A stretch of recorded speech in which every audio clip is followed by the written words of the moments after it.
Bienvenidos una vez más al Naranjero. En el programa de hoy queremos felicitar a los vecinos del barrio burgalés del Gamonal, y es que parece ser que en tierras del Cid se ha conseguido parar un proyecto que no contaba con el apoyo del pueblo. Por otra parte, también queremos solidarizarnos con los detenidos que se han producido en las movilizaciones, tanto en Burgos como en el resto del Estado.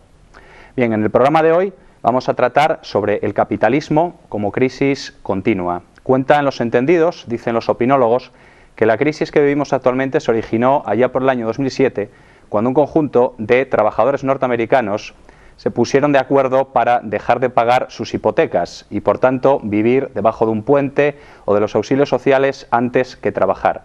Esta explicación para mentes simples ha ido calando poco a poco en áreas cada vez mayores de la población.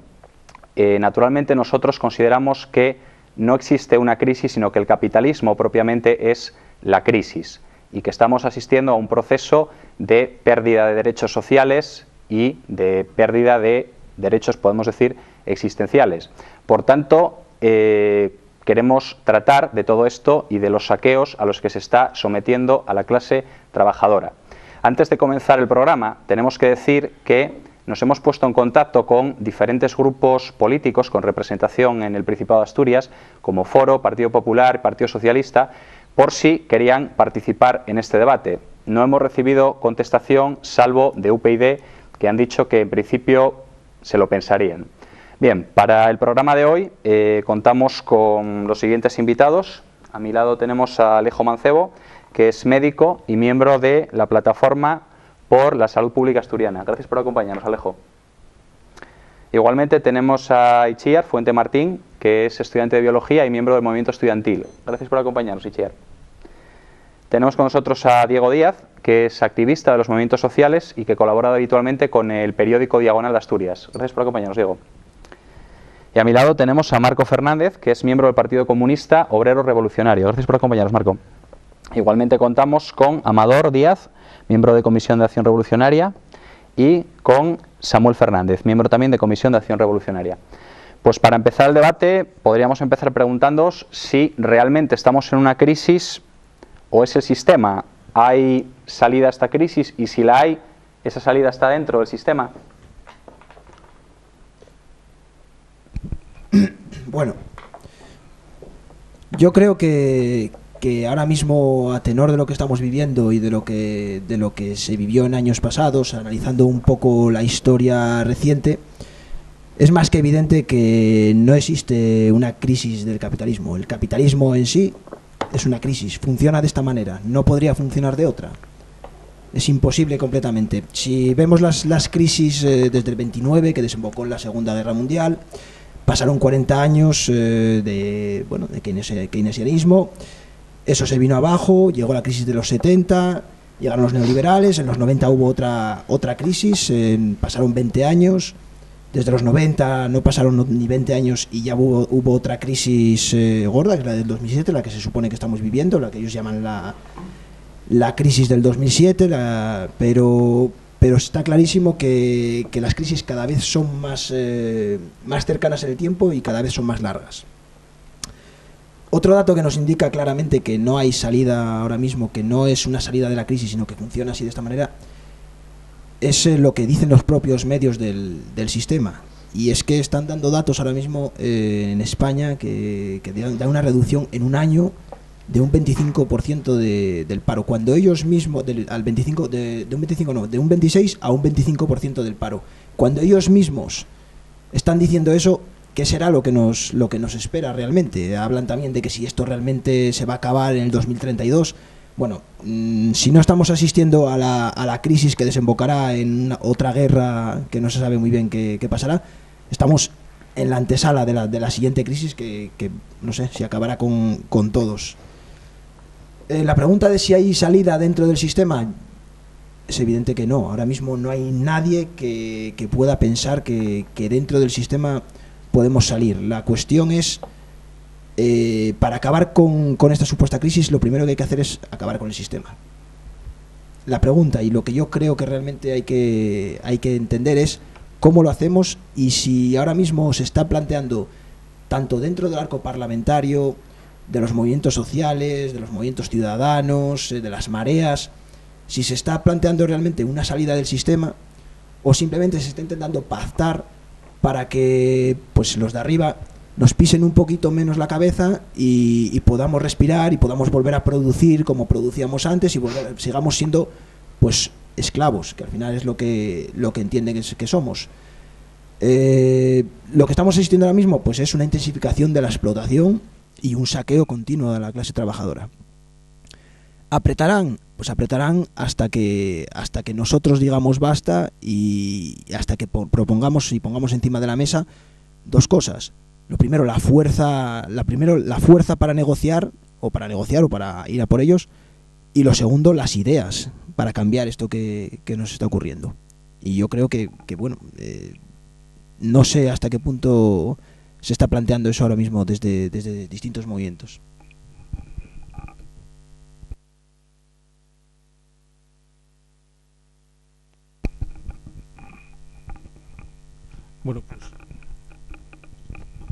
Bueno, pues yo en principio cabría decir que la crisis no comienza en el 2007, sino que la crisis la llevamos arrastrando desde hace 40 años.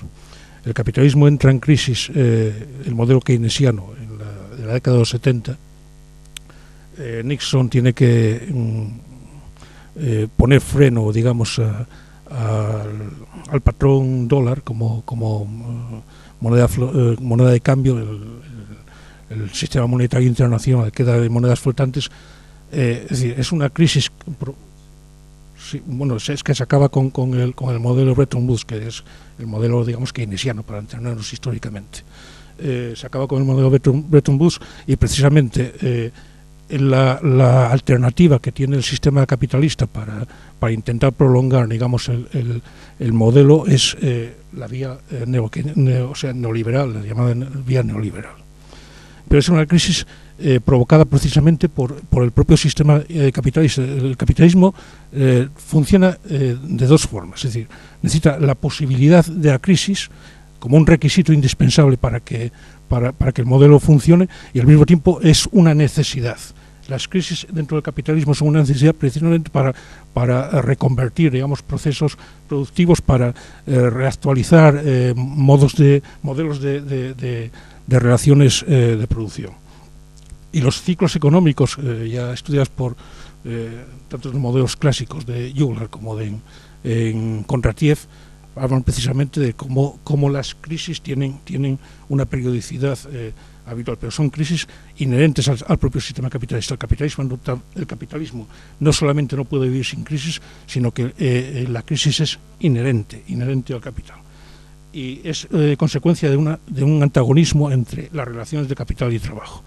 Es decir, en el proceso de producción, el capitalismo entra en confrontación por ser un sistema que tiene una autorrepresentación, digamos, de una supuesta armonía social dentro de lo que es el propio proceso de producción, pero esa armonía entra en choque directo con lo que es el propio modelo capitalista. Es un modelo explotador que necesita ocultar esa explotación. Esa ocultación de la explotación lo camufla precisamente porque el capitalismo tiene un discurso, una autorrepresentación de sí mismo, que es una supuesta armonía que choca precisamente con el proceso de las luchas. Estamos asistiendo en estos momentos a lo que Samir Amin llama acumulación por expropiación, que es el asalto precisamente, una vez que el modelo neoliberal entra en una crisis galopante, el asalto precisamente a todos los ámbitos de reparto, a todos los ámbitos de sectores educativos, sectores sanitarios, es decir, a los salarios diferidos, en definitiva. Por lo tanto, el capitalismo es la crisis. Sí, muy rápido. Yo creo que lo que tiene importancia práctica a la hora de hablar con la gente es entender es decir, que así como la abstracción sobre el sistema económico en global es a veces difícilmente entendible, lo que sí se entiende es que la caída de los salarios, el recorte en los derechos históricos van acompañados junto con el enriquecimiento de una pequeña cantidad de personas, ¿no? Y eso es algo que es muy tangible y que además son las dos caras de una moneda, ¿no? Cuanto más se empobrece una parte, el 90% de la población, que son trabajadores, que son gente que vive de su salario, más se enriquece una pequeña capa de un 2-3% de la población, que son realmente quienes detentan las riendas del poder, ¿no? Y curiosamente, esto no fue así siempre en la historia, porque antes de que la sociedad de mercado, la sociedad capitalista naciese, las crisis provenían normalmente de una sequía, de una hambruna, de una mala cosecha, y en ese contexto pues había millones de muertos. La última crisis, ya incluso cuando hubo el nacimiento de la sociedad mercantil, ya con los inicios del capitalismo, fue la crisis que asoló el cultivo de patata en Irlanda y generó, pues, creo que fue un cuarto de la población irlandesa acabó muriendo. Ahora sucede lo contrario, hay un exceso de mercancías. Es decir, el problema no es que no haya fármacos, el problema no es que no haya posibilidad de que la gente pues sencillamente pueda comer, porque hay suficiente mercancía, alimentos para alimentar a la población planetaria. El problema es cómo se distribuyen esas riquezas, ¿no? Entonces, eso es lo importante, ¿no? Es decir, no hay escasez, hay abundancia. Lo que no hay es salarios, consumo. Lo que no hay es la posibilidad de que millones de personas tengan lo que le importa al empresario, ¿no? Que es vender. Es decir, no importa que necesites agua o que necesites fármacos, importa que los puedas pagar. Entonces, nunca hubo tanta producción de alimentos, nunca hubo tal volumen de producción de automóviles, nunca hubo tal volumen de producción farmacológica, pero nunca tantas millones de personas fueron privadas de estos insumos, ¿no? Entonces, en el punto de vista clásico, es una crisis de sobreproducción. ¿Es la salida el aumento de los salarios? Evidentemente, aumentar los salarios es una necesidad vital para millones de personas. Y yo creo que la izquierda y los movimientos sociales y los revolucionarios tienen que estar en primer lugar en la batalla por recuperar la capacidad adquisitiva, en la batalla por no perder derechos, porque nunca se va a la ofensiva. En América Latina no estaban en la ofensiva hace 20 años, estaban acumulando fuerzas, ahora están a la ofensiva. Entonces, para acumular fuerzas hay que estar en las batallas concretas y hay que hacer ver que, digamos, la escasez de unos es la abundancia de los otros, ¿no? Y reflexionando en esa acumulación de experiencia y de gente organizada y de nueva gente que se incorpore a la lucha, hay que hacer reflexiones más de fondo, ¿no? Más allá de la batalla concreta, hay que reflexionar si realmente, incluso aunque acabásemos ganando la batalla, se aumentasen los salarios, hubiese una intervención pública dentro de la economía, se crease empleo público, si la vuelta a lo anterior sería sencillamente una salida a medio plazo. Y realmente no, ya lo hemos visto. Es decir, hay una guerra de clases y ni siquiera cuando el capitalismo distribuía mejor las mercancías, las riquezas, ¿no? Cuando la clase trabajadora tenía un mejor reparto de la riqueza en los años 70, hubo una crisis de sobreproducción con el crack del petróleo y a partir de ahí se iniciaron las medidas neoliberales, ¿no? Con Thatcher, con Reagan, pero quiero decir, incluso aunque haya un mejor reparto, la economía no es estable, ¿no? ¿Y por qué no es estable? Pues porque unos pocos cientos de miles de familias propietarias o grandes accionistas, inversores de las grandes empresas, que son las que controlan la economía, deciden qué y cómo se produce. Y para ellos el coste salarial es algo a reducir y el capitalismo tiende a generar esa doble disyuntiva de producir mucho pero empobrecer a la gente que tiene que consumir, ¿no? Pero yo creo que la batalla primordial ahora mismo es la batalla porque se aumenten los salarios, porque no haya despidos y porque la crisis recaiga sobre las que lo han creado, que son los ricos, los accionistas y los grandes especuladores. Una cuestión que os quería plantear dentro de esta pregunta. Se habla mucho de la crisis del capitalismo. Sin falta de irse, estamos ahora en el centenario de la Primera Guerra Mundial, etcétera. En las últimas décadas, tanto empezaron con la crisis del petróleo, luego fue la crisis de los llamados tigres asiáticos, las .com, luego ahora es la crisis actual de la subprime. Es decir, de alguna forma los sistemas socialistas que conocemos colapsaron y el capitalismo, la verdad es que es una fuerza que tiene la capacidad de reinventarse. Es decir, se lleva no sé cuántas décadas hablando de crisis, pero parece que no hay soluciones, ¿no? O sea, o que nadie ve una alternativa más allá de esto. No sé qué pensáis también de esto. Bueno, Yo vuelvo a insistir un poquito en el tema, quiero decir, yo creo que no es la solución ahora mismo centrarse en los problemas concretos.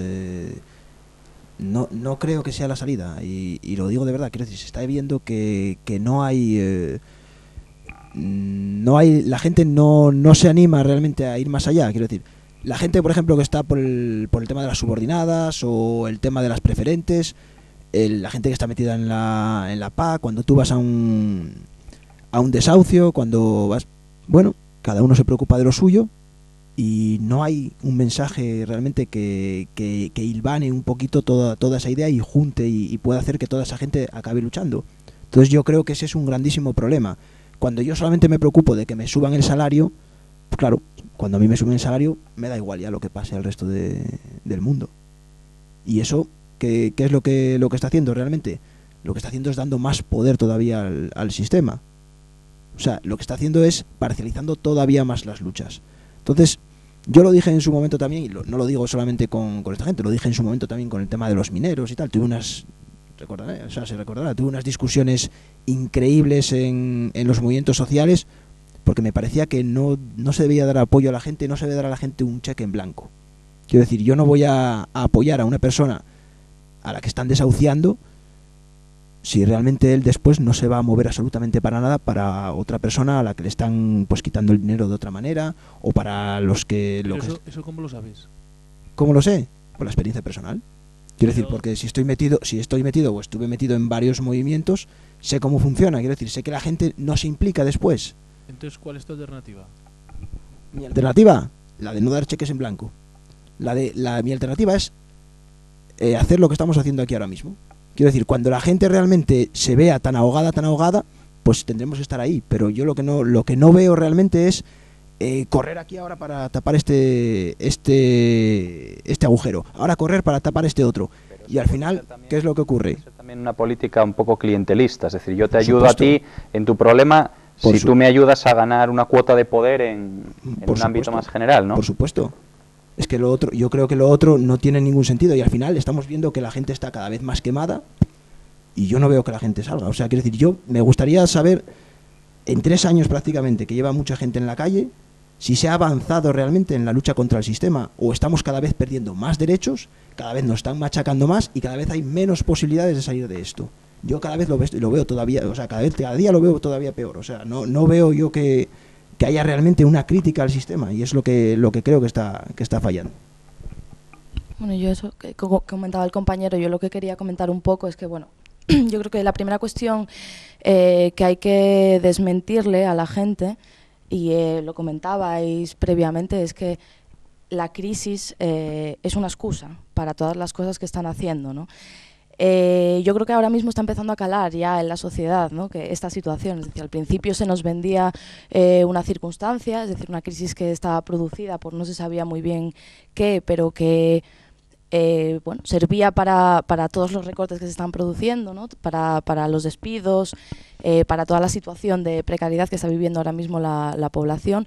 Pero bueno, yo creo que ahora mismo, después de unos cuantos años de crisis y también gracias a las luchas sociales, de los movimientos que están denunciando en lo concreto, pero también en lo general, lo que está pasando, yo creo que sí, que cada vez más gente se está dando cuenta de que la problemática no es concreta, es una lucha general. Entonces, bueno, yo simplemente matizar que no estoy de acuerdo con eso, y yo creo que sí que la lucha está sirviendo en todos los movimientos en los que estamos implicados. Este ejemplo que ponías tú antes de la plataforma de afectados por la hipoteca, ¿no? Bueno, yo es que, claro, no creo que la plataforma sea una ONG por sí misma, ¿no? Es un movimiento social que está ayudando a tejer redes solidarias con la gente, está explicándole a la gente por qué ocurren los problemas que ocurren, y por supuesto está ayudando a que la gente vuelva a tener vivienda. Y lo mismo ocurre, por ejemplo, con los bancos de alimentos, es decir, como la población todavía está en un estado de shock, no vamos a ayudarles a que puedan comer. Yo eso tampoco estoy de acuerdo, ¿no? Entonces sí que creo que... Solamente un apunte, quiero decir, respecto a lo que comentaba Alejo, por ejemplo, subir los salarios. Los salarios se van a subir se pueden subir perfectamente a base de explotar a la gente del tercer mundo. Y entonces ya verías como todo el mundo está en casa tranquilamente. Se pueden subir perfectamente. Explotamos mucho más todavía a la gente del tercer mundo y se suben. O sea, si el movimiento obrero se convirtió en un movimiento de masas y pudo ser un actor político determinante, desencadenar revoluciones, o en aquellos países en los que no hubo revoluciones, ser un factor esencial de la política, o sea, fue no solamente porque tuviese una crítica general al sistema, sino porque logró hilvanar pues las pequeñas batallas concretas del día a día en los puestos de trabajo de la gente, en los barrios, con pues una visión antagonista de lucha contra el sistema, con una visión más política. Pero evidentemente evadirnos de las batallas concretas, como puede ser la lucha contra los recortes, la lucha en defensa de los servicios públicos, la lucha en los puestos de trabajo, de los afectados por los desahucios, o sea, es condenarnos a la marginalidad total. O sea, lo que hay que es estar en esas luchas, que esas luchas ganen, porque que esas luchas obtengan victorias es una forma de que la gente se empodere y que vea que la acción colectiva sirva para algo. Lo acabamos de ver ahora en Burgos, ¿no? O sea, que la gente tenga una victoria. Bueno, pues por supuesto que esa victoria no ha supuesto el fin del capitalismo en Burgos. O sea, la mayor parte de la gente que estaba en esa lucha estaba seguramente por cuestiones muy concretas, porque le quitaban el aparcamiento, porque el ayuntamiento pasaba de su opinión, pero la participación en las luchas sirve para elevar la conciencia social. Entonces, si tenemos esa concepción, pues eso, tan pesimista y de los seres humanos, y nos automarginamos de esas luchas porque consideramos que no vamos a ser solidarios con los de Teneco, porque los de Teneco, cuando resuelvan su problema, no van a ser solidarios con los de Fuensanta o con los de Hidroeléctrica del Cantábrico, pues entonces apaga y vámonos. O sea, nos convertimos en unos misántropos que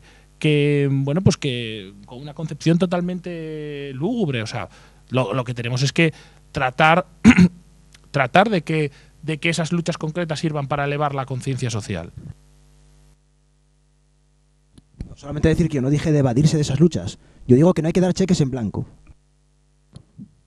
Yo creo que es interesante analizar la historia, porque creo que los ejemplos de las revoluciones que lograron transformar, digamos, de una manera muy importante la sociedad, no surgen de la nada, ni surgen de una concepción teórica, sí en sus dirigentes, sí en los partidos que lo organizan, pero no en millones de personas. La revolución no es un hecho teórico, ni es una interpretación abstracta de las contradicciones genéricas del capitalismo. Es una fuerza de choque de millones de personas organizadas, o más organizadas que desorganizadas, en base a unas consignas claras que en un determinado momento conciben como las principales y que solamente las fuerzas revolucionarias son capaces de otorgar. La revolución de 1917 no surge con el llamado Lenin de las tesis de abril, surge con una consigna que es pan, paz y tierra. Y esa fue la consigna que arrastró a millones de personas cuando los mencheviques fueron incapaces de parar la guerra, donde estaban muriendo millones de soldados rusos. Y el único partido que planteaba parar la guerra era el partido bolchevique, ¿no? Y París, ¿no? Empezó con una reforma, según se dice, del censo electoral. Y también estaba la guerra que tenían con Prusia, donde ellos estaban defendiendo París cuando el gobierno estaba cediendo, ¿no? Y el movimiento obrero en Europa no se crea de la nada tampoco, ni se crea, los teóricos aportan, los grandes líderes aportan, pero el movimiento obrero en Europa, la primera Asociación Internacional de Trabajadores, surge con las 8 horas y con la prohibición del trabajo infantil y con el derecho a la baja por maternidad. Son las grandes conquistas históricas del movimiento obrero, que es cuando se empieza a organizar la conciencia. Y en base a esas luchas, los trabajadores obviamente luchan porque quien pague la factura sean los dueños de los grandes medios de producción, los ricos, los especuladores, y esa es la lucha. Es una lucha por no solamente por, digamos, tener unas condiciones de vida dignas, que eso es lo que mueve a millones de personas, sino porque la factura la pague quien está generando la crisis, ¿no? Y en esa disyuntiva hay que ir más allá, pero no porque uno quiera ir más allá, millones de personas van más allá y las personas no, en los procesos históricos no tienen es decir, no mueve la teoría mueve a la gente que está organizada y más politizada, pero no mueve a millones de personas. El ejemplo de Gamonal es el ejemplo que también se puede observar en la lucha de la sanidad pública madrileña, es decir, son victorias concretas, o por lo menos en el caso madrileño está por ver dónde acaba, pero cuando menos una paralización forzada por la movilización, lo mismo que Gamonal, son luchas concretas, radicalmente concretas, diría yo, donde la principal virtud es que la gente se organiza, digamos en ese sentido, ahora se está de moda la palabra empodera, coge las cosas en sus manos, se observa que digamos que el Estado no lucha o sea, que es una cosa como al margen, que de hecho desde las instituciones se les está haciendo daño, se autoorganizan con mucha perseverancia, mucha paciencia y mucha determinación, mantienen una lucha de tiempo y acaban logrando victorias. Y en ese contexto la gente se empieza a organizar, gente que estaba en su casa, gente que nunca había participado en las movilizaciones, comienza a dar un paso más. Y, por ejemplo, en el caso concreto de Gamonal, hoy leíamos en la prensa que la gente va a seguir organizada en ese barrio para ver el resto de problemas que están teniendo y para analizar cuáles van a ser las circunstancias. Van a disminuir el número de reuniones, pero van a seguir participando. Eso es una victoria muy importante. Y yo creo que entiendo a Samuel, pero hay que diferenciar las dos cosas. La necesidad de implicarse en todas las batallas concretas y estar en primera línea, con la necesidad de elaborar un programa que una todas las luchas. Ese programa que una todas las luchas no creo que tenga que ser un programa abstracto, teórico. Creo que tiene que ser un programa sencillo, partiendo de los problemas principales. Y yo lanzo dos ideas. La primera es, ¿quién tiene que pagar esto? Es decir, ¿dónde está el dinero? Para todos los problemas que hay de sanidad, de educación, de los recortes que se están diciendo con el argumento de que no hay dinero, hay millones de euros de beneficios anualmente en las bolsas del IBEX y todo el fraude fiscal. Sacar el dinero de donde está es señalar a los responsables.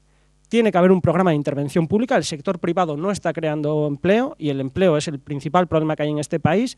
El sector privado se dedica simplemente a acumular porque no tiene suficientes beneficios y es necesario creación de empleo público por el Estado, exigir que el Estado cree empleo público. Y en esas luchas es evidente que no van a ceder, pero eso es la lucha con la cual tú inauguras un programa rupturista, ¿no? Y bueno, me caería que ya hablé mucho, nada más. Sí. Bueno, es que yo en principio no estoy de acuerdo con esto de que no hay crisis. De hecho, yo estoy de acuerdo con la teoría de la decadencia del capitalismo, que en determinado momento ya no puede crecer más. Esto es fácil de explicar. El capitalismo siempre se expande, es expansivo, el planeta es finito y ahí se estanca. Y eso de que podemos conseguir victorias parciales, yo creo que no. Y subir los salarios, en gran medida, tampoco. No, aparte hay una lucha entre los diferentes países por lo que dicen siempre, hay que ser competitivos. Para vender hay que ser competitivo, vendes para el mercado, en el mercado hay una lucha y competitivo es el que gana menos. Y en eso estamos ahora, en ser más competitivos. Y no van a ceder. Cuando se ve todas las reformas laborales, los años que llevan siendo, se puede decir, bueno, los sindicatos no hicieron lo que debían, no tal, pero no van a ceder. Y está pasando en más países la pérdida de poder adquisitivo, en Europa, en Estados Unidos y en más países. O sea, lo de lograr victorias parciales no lo veo posible. O sea, esto no va a ser como hacia la Revolución Rusa. Se fue de 1870 en adelante, digamos, de victoria en victoria. Y se llegó fácil, la teoría, todos los partidos crecían en las elecciones, todo tal. Y yo sí creo que sí había más conciencia que ahora. No era solo cosas parciales. O sea, por ejemplo, en la Guerra Civil Española, en 1936 había millones de obreros que creían que ellos iban a hacer la revolución y que ellos iban a construir el socialismo. Y yo no sé cuánta gente ahora cree eso. Después, sobre las subidas salariales, también diré que la crisis no es solo la crisis económica. Hay una crisis, o va a venir una crisis de la energía y va a venir una crisis ecológica. Entonces lo que no se puede hacer es pensar en subir salarios para aumentar el consumo. Vamos a consumir más, vamos a seguir con lo que estábamos haciendo ahora. Primero, el nivel de consumo medio de España per cápita de 2007 no se puede exportar a China y la India. O sea, no pueden vivir como nosotros. Eso es imposible para el planeta. Entonces hay que consumir menos. Con esto no quiero decir que se trate de bajar salarios sin más.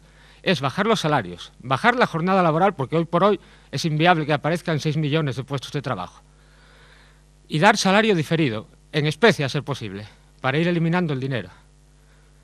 Esto se puede explicar, yo creo que esto se puede explicar fácilmente, porque además solo es un problema de logística. O sea, el problema de pasar del capitalismo al comunismo es un problema de logística. Esto con unos cuantos de los que trabajan en el árbol y en el día y eso, te lo solucionan en media hora. Es un problema de logística nada más, no es difícil de explicar, no son grandes teorías y las victorias parciales no van a llegar. No pensemos que vamos a empezar eso y un partido va a empezar a sacar votos, vamos a crecer. Bueno, eso a lo mejor, pero bueno, de todas maneras ya se sabe lo que pasa cuando pasa eso. Pasó en Chile, pasó en España y pasó en más sitios. En Venezuela no, pero bueno, la tradición del ejército venezolano era ser de izquierdas desde hace muchos años, pero bueno. Eso. Bueno, yo quería insistir en que la crisis no es una crisis que haya aparecido hace 4 días. La crisis es una crisis sistémica del capitalismo que arrastra la crisis del modelo keynesiano de los años 70. Entonces, el capitalismo no puede, o sea, no encuentra vías de solución para incrementar una tasa de ganancia que fue perdiendo a raíz de los años 70. Es decir, el capitalismo tuvo un respiro con el derrumbe del modelo del este, donde pudo expandir el capital, donde pudo expansionarse en el terreno del capital. Pero precisamente esa imposibilidad de incrementar esa tasa de ganancia, la ley general de Marx, la ley de la tendencia decreciente de la tasa de ganancia, esa imposibilidad de desarrollar la tasa de ganancia por la propia inherencia de la lógica del funcionamiento del capitalismo, hace que hoy en día sea inviable. Es decir, el capitalismo no tiene solución a sus problemas, a las contradicciones que él mismo fue generando. Por lo tanto, sí que existe una crisis de subconsumo, pero esa crisis de subconsumo es consecuencia también de la crisis del capitalismo, la crisis general del capitalismo. Y no es nada nuevo, es decir, el tema de la crisis de subconsumo, bueno, está hasta en los teóricos de la economía clásica de Sismondi, por ejemplo, ¿no? Es decir, en fin, lo de Burgos es un ejemplo palpable de lo que es el modelo. Cuando el boom inmobiliario, si miramos el ejemplo de Japón, se ve perfectamente lo que está ocurriendo en Burgos y lo que ocurrió en España. Japón en los años 90 era la tercera potencia económica del mundo. Sin embargo, hay una combinación de 3 patas, digamos, del mismo modelo. Por una parte, el capital financiero. Por otra parte, un grupo de políticos corruptos. Y por otra parte, empresas constructoras llevan a Japón a la situación que se encuentra hoy. Japón hoy tiene 20 millones de pobres y tiene un 15,7% de población, es decir, de población en situación de pobreza. Lo de Burgos es el fracaso también de este modelo que se implantó en España, pero en España incluso con una situación de desarrollo económico de un país no, digamos, hegemónico dentro de lo que era la tríada del capitalismo en los años 90, sino un país con una potencia media dentro de lo que es el modelo europeo, dependiente en cierto sentido del imperialismo norteamericano y del imperialismo alemán dentro de la propia Comunidad Europea y en fin, la salida keynesiana fracasa en esa vía. El planteamiento neoliberal se inventa un planteamiento de desarrollo del capitalismo vía crédito. Y si tenemos en cuenta que el capital es trabajo muerto, que vampiriza trabajo vivo, el crédito es trabajo neonato, o sea, nonato, que vampiriza trabajo futuro. Por lo tanto, la situación de la deuda viene precisamente de que vía crédito el capitalismo intentó evadir la situación de contradicción dentro de la crisis galopante en que se encontraba, y estamos en la que estamos ahora. Es decir, una vía de insolvente para el propio modelo capitalista. A ver, voy a aclarar un poco, porque yo creo que o me expliqué mal o se entendió mal lo que decía. Evidentemente yo no digo que haya que abandonar las luchas y que haya que dejarlas a manos de, por poner un ejemplo, de los fascistas, que van a venir los fascistas, les van a dar 4 duros, les van a dar leche, les van a tal, y evidentemente así es como crece todo esto. Dejar esas luchas allá en manos de la mano de perdida de Dios, pues no, evidentemente no, nadie está diciendo eso. Voy a poner un ejemplo muy claro. La gente se la está sacando a luchar por la dación en pago. Pues bueno, yo por ejemplo tengo una deuda con el banco, pues yo lucho porque me den a mí ahora mismo la dación en pago a mí. Paz. Y ya está, ahí se acabó todo. Es que no hay que luchar por la dación en pago. Hay que luchar porque todo el mundo tiene que tener una casa, pero no solamente el que se compró una casa en su momento, sino el tío que no tiene, por sus ingresos, no tiene acceso a una casa. Entonces hay que explicarle al que está luchando por la dación en pago que no solamente estamos luchando por él, que hay que luchar por la gente que realmente no tiene dinero ni siquiera para que le hubiesen dado en su momento, que ya me parece casi increíble, pero bueno, que no le hubiesen dado en su momento ni siquiera una hipoteca, la oportunidad de comprarse una casa o de tener una casa. Esa es la cuestión. Poner sobre la mesa que las condiciones materiales básicas, pues es que no es una cosa que nos tenga que ceder el banco ni nos tenga que ceder las grandes empresas. Es una cosa que es nuestra. Por definición, por ser personas, necesitamos un sitio donde vivir. Pues ya está, es que es así, o sea, no hay que discutir más eso. Si nadie entiende eso, o si no se está explicando eso a la gente y se está diciendo que hay que luchar por la dación en pago, pues claro, quiero decir, cuando pides 10, te van a dar 3 o te van a dar 2. Es que no te van a dar nada. Después, lo que dijo Marco, pues estoy completamente, o sea, es que precisamente era lo que iba a decir. Los salarios se pueden subir perfectamente. ¿A base de qué? Pues de reventar todavía más gente por otros sitios. No creo que sea un problema de subir salarios. O sea, no creo que el consumir más todavía sea la solución a ningún problema. Y el ejemplo que pone también Marco sobre la conciencia de clase en su momento, claro, es que la gente del 34, la gente del 36, ellos realmente pensaban que sí, que ellos iban a construir el socialismo, es que estaban allí por eso. O sea, no estaban allí por conseguir una dación en pago, ni estaban allí por conseguir que les diesen leche en el supermercado y tal, que claro, evidentemente, claro que hay que cubrir todo eso también. Pero si solamente nos dedicamos a eso, pues acabaremos donde estamos, en que ahora se crean a lo mejor partidos ahora mismo, pues para ver si ahora conseguimos que nos den ahora, no sé, cualquier cosa, cualquier cocina, o tratos como se están haciendo ahora mismo con partidos como el PP para conseguir un 0,5% del producto del presupuesto de un ayuntamiento, quiero decir, o sea, entonces esa es la vía que queremos, la vía de, no sé, de victoria en victoria hasta la derrota final. Yo creo que no. Yo creo que si no planteamos cosas que vayan más allá a la gente, pues bueno, al final quienes están haciendo más fuertes son ellos, porque nosotros, yo veo que cada vez estamos más débiles. La gente que está incomprometida está cada vez más cansada. Y es que sigo diciendo, no veo, o sea, voy a poner un ejemplo también muy claro. Acaba de aparecer ahora un partido nuevo, una asociación, no sé, el Podemos de Pablo Iglesias.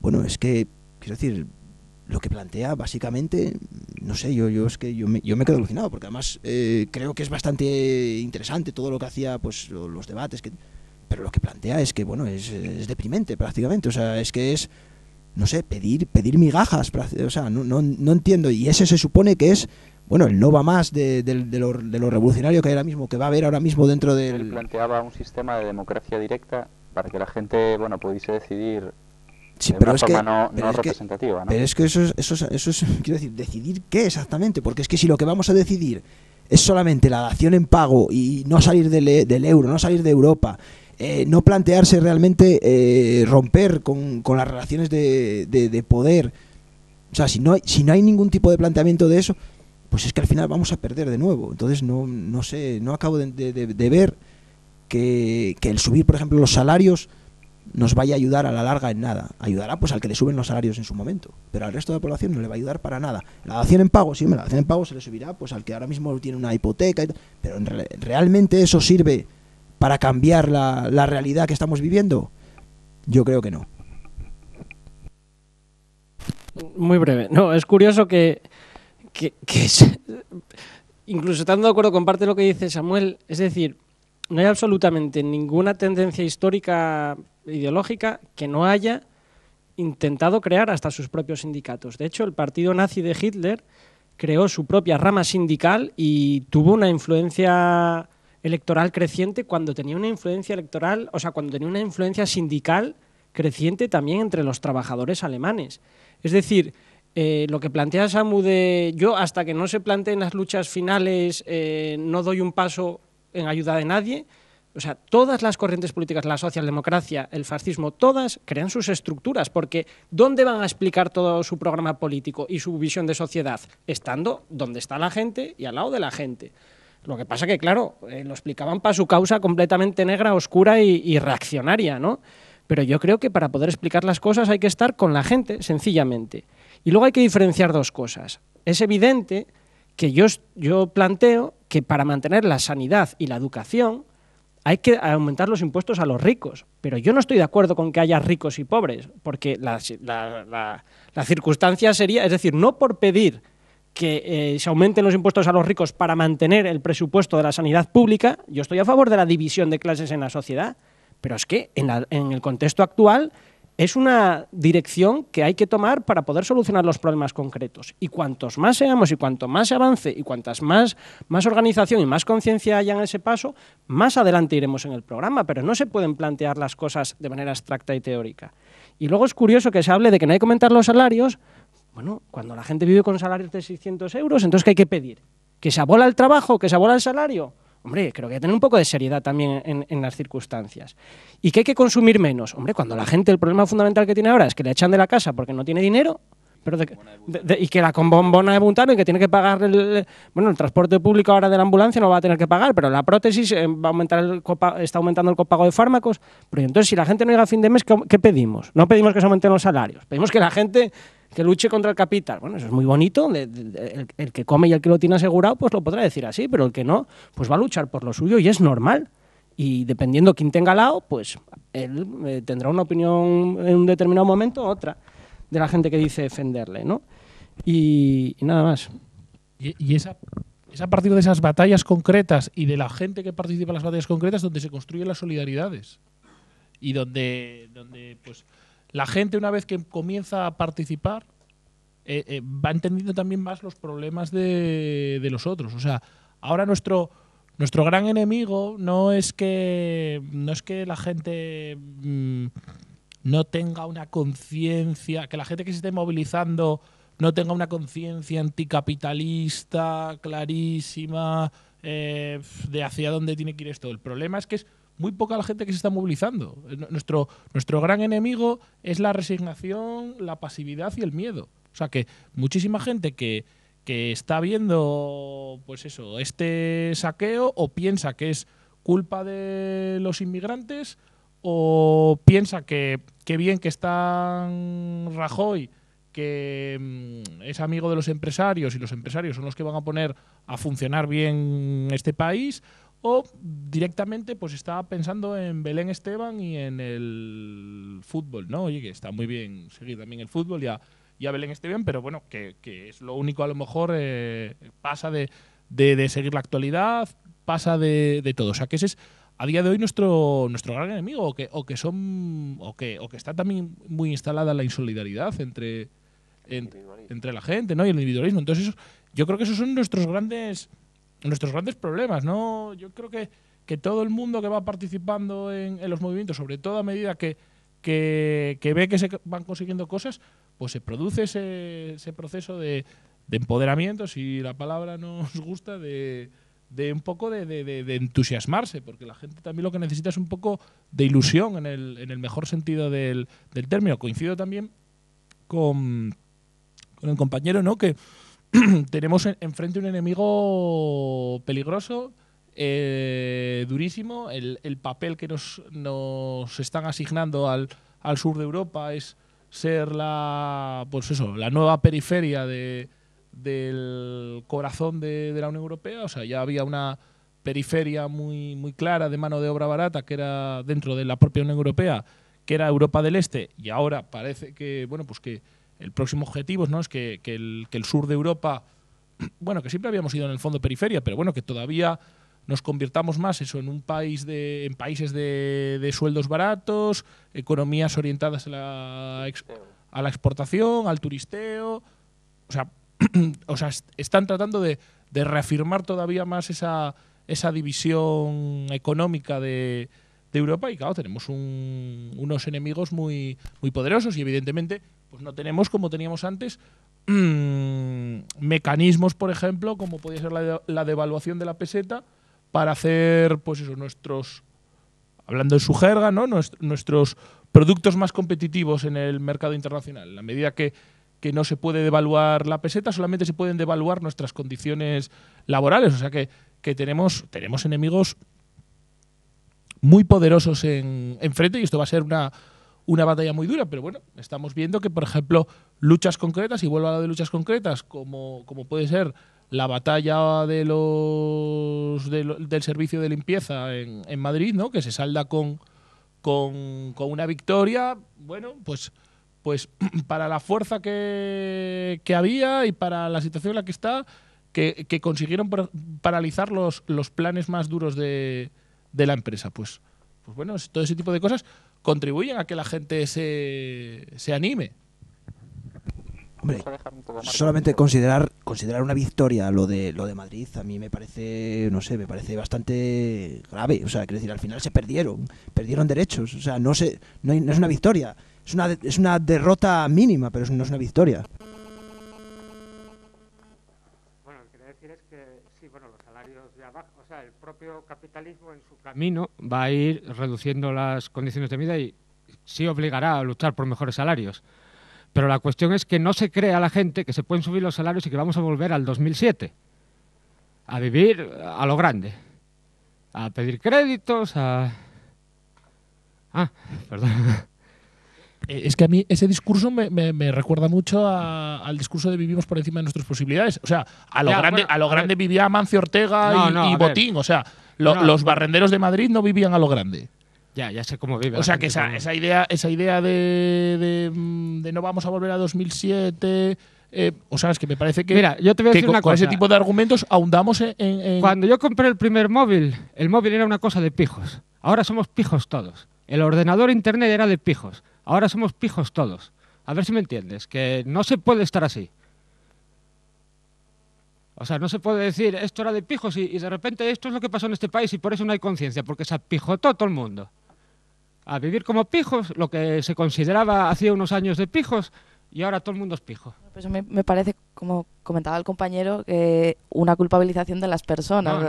No, a ver. A mí es que me está sonando también un poco a ese discurso de que como… les vamos a explicar a las personas que por comprarse un móvil nosotros estamos generando que… O sea, culpabilización, una autoculpabilización. Pero esto se genera también porque hay no sé cuántas horas de anuncios en todas las cadenas de televisión, en la radio, montones de anuncios por todos lados y después todos los discursos políticos que van presionando, porque el capitalismo era lo que quería. O sea, no es que culpabilice a la gente se dejó llevar por la ola que beneficiaba al capitalismo, del consumismo, para cuando no hay mercados, pues los mercados que tenemos que consuman a dolor. Sí. En eso estamos, yo creo que estamos todos un poco de acuerdo, pero ¿no? A es que nivel en cierta medida no se teórico. puede decir subir salario. Es que si van a pensar que se va a volver a eso, ya te digo, eso es inviable. Eso, hombre, España, si se convierte en el imperio, podría vivir pisoteando a los demás, pero es inviable. La canción de los Nikis. El problema es que la gente se muere de hambre.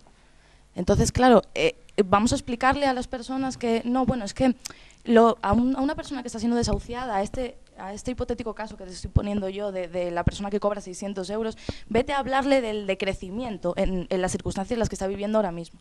Yo creo que hay que diferenciar un poco la parte teórica y la parte práctica, ¿no? Entonces, uniendo lo que comentábamos sobre las luchas sectoriales y, bueno, pues el discurso de cómo salir de la crisis o no, No solamente decir que es que la gente se muere de hambre, quiero decir, pero es que la gente se muere de hambre también en África. O sea, no es que... Sí, entonces, claro, cuando por tú... cierto, cuando yo, llevan cuando años yendo ONGs allí, claro, como cuando, aquí los bancos de alimentos, y cuando no yo, salen de esa. O sea, cuando cuando caes yo en la me compro- caridad, se acabó. No, pero yo Cuando yo me creo compro que un aquí móvil- en esta mesa no se está hablando en ningún Cuando yo momento me de compro un caridad. móvil, el coltán lo están sacando de arrasar a la gente en África. O sea, quiero decir, es que, claro, la gente que está con 600 euros, claro, por supuesto que hay que ayudarles, por supuesto que hay que dar una salida y por supuesto que es que hay que ser solidario, es que eso es lo primero. Ahora, hay que hacer entender a todo el mundo que hay que ser solidario, pero no solamente con el tío de aquí de 600 euros. Hay que ser solidario con todo el mundo. Pero yo Entonces, subir los salarios, ¿qué indica que nos pueden subir los salarios? Lo que dice él, es decir, ¿nos podemos convertir en un imperio? No lo vamos a hacer, pero no tenemos fuerza para ello, pero podríamos ser un imperio, machacar a todo el mundo y venga, los salarios subirían.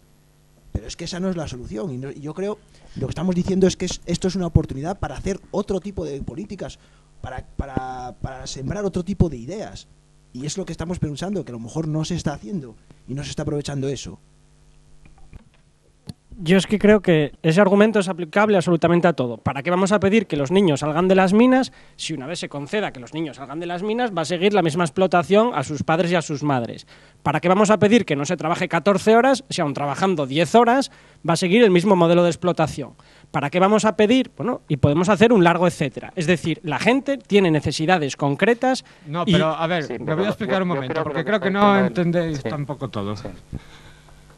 Primero, no es no pedir, y después, como tú decías, que tiene que ser cosas generales, pasar a la política general. Es lo mismo que pedir cuando uno pide dame trabajo o cuando uno pide que haya subsidio de desempleo para todos los parados. Es la misma diferencia. El que busca, vamos a solidarizarnos para que encuentre trabajo.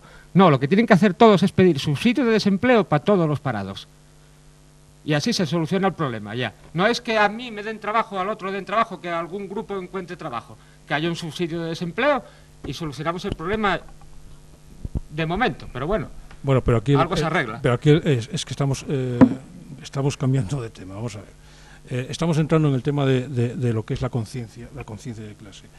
Y una revolución solamente se puede dar cuando las clases explotadas no quieren vivir como vivían antes y cuando las clases explotadoras no pueden explotar como explotaban antes. Para que se dé esa condición es necesario, entre otras cosas, que la conciencia cale en el conjunto o en la mayoría de la población. Por eso... Amador, brevedad, porque tenemos que ir concluyendo. Es que estamos desviando el tema de la crisis al debate sobre reforma y revolución. Y es el viejo debate, es que se repiten constantemente históricamente los debates. Si el discurso de Bernstein es el fin no importa, lo importante son los medios, o si el discurso de la reforma como medio para llegar a un proceso revolucionario, es decir, sin olvidar el fin. Claro, evidentemente llevamos más de un siglo debatiendo ese tema y no lo vamos a cerrar hoy. Es importante, por supuesto, que se incrementen los salarios, y sobre todo en situaciones ya de miseria, de situaciones ya catastróficas a nivel individual, pero sin perder el objetivo final, ¿no? Bien, estamos ya concluyendo el programa, así que os pediría que concluyeseis muy brevemente. Si queréis, empieza Diego. Bueno, sí, nada, un poco lo mismo, la idea de que estamos en un poco la idea de Naomi Klein, ¿no? De que estamos en pleno shock, o sea, la crisis en el sur de Europa pues está sirviendo para pisar el acelerador en la destrucción de los servicios sociales y de los derechos laborales y bueno, pues periferizarnos dentro de Europa. Y creo que la cosa pasa por esas batallas concretas, por que generen eso, ilusión en la gente, porque generen empoderamiento. Y luego otra cosa que me está saliendo como mucho en este debate, que es hablar de la gente como otra cosa separada de nosotros y de nosotros. O sea, que también la gente somos nosotros. Entonces, también interrogarnos sobre qué podemos hacer en nuestro entorno.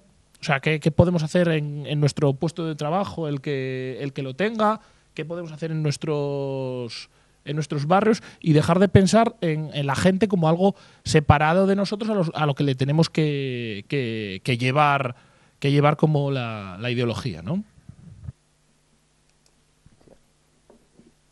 Sí, nada, bueno, yo un poco redundar en lo que se había comentado antes. Yo creo que la conclusión es esa, ¿no? Es decir, estamos en el buen camino, creo, cuando desde los movimientos sociales se está intentando llevar a cabo luchas concretas, que son luchas concretas que al final tienen un punto o una meta en común, ¿no? Que es precisamente denunciar el sistema capitalista.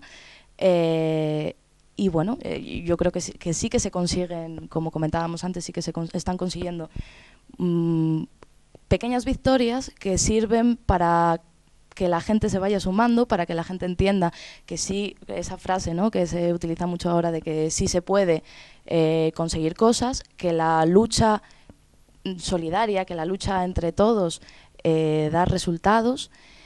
Y bueno, nada, yo creo que un poco eso, ¿no? Que sí, que existe alternativa, que hay que seguir denunciando todas las cosas que ocurren, que sí hay dinero, que esa frase de que sí que lo tienen los banqueros, que las tasas de riqueza, es decir, los ricos se enriquecen cada vez más, los pobres cada vez son más pobres, que sí que existe ese dinero y que hay manera de redistribuirlo, ¿no?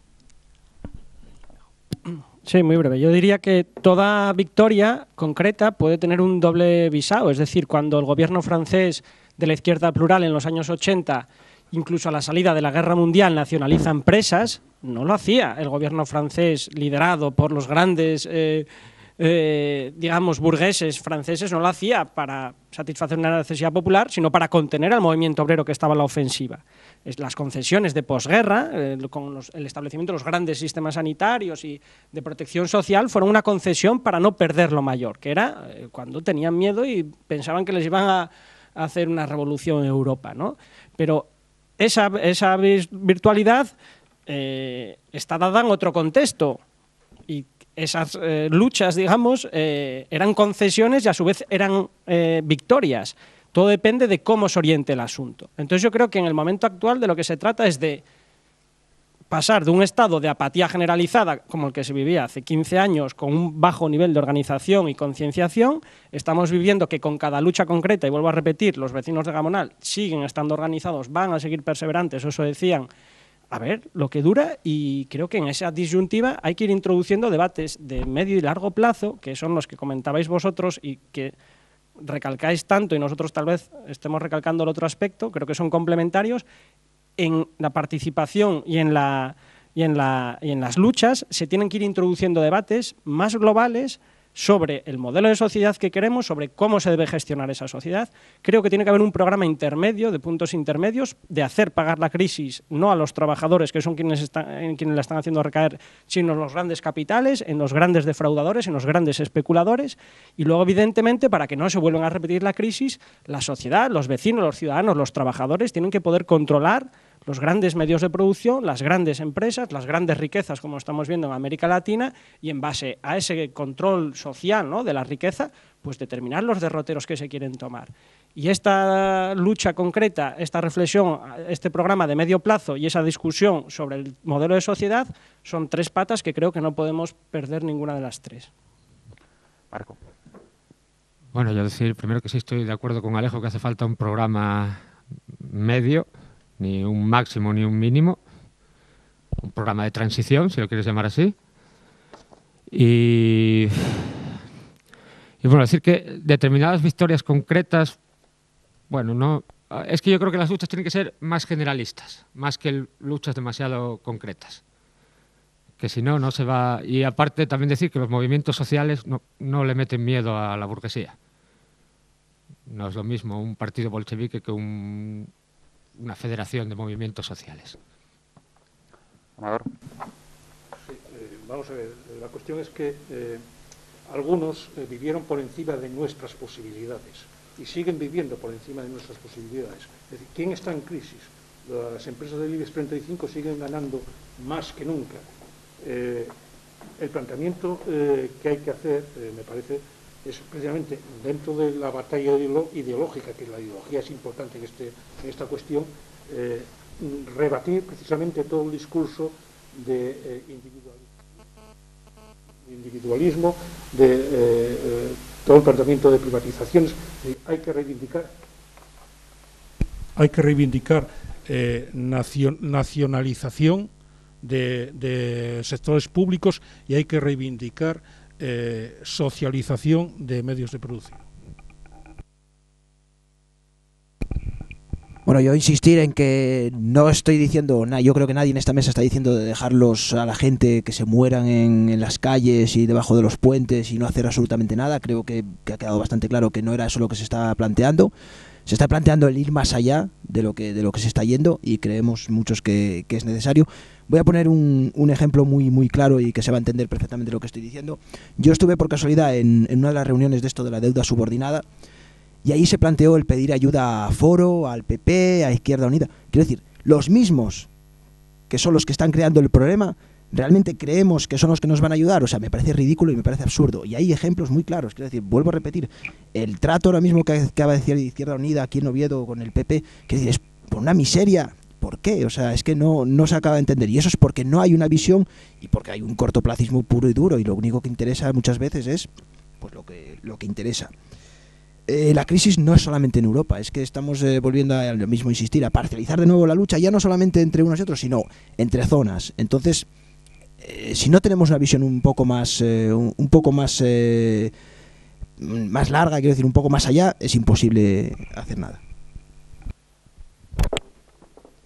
Bien, pues acabamos aquí la emisión del programa, como siempre, con un apunte de cultura. Recordamos la frase de Bertolt Brecht, que sostenía la pregunta de qué delito hay en robar un banco comparado con el hecho de fundar uno. Salud y hasta el próximo programa.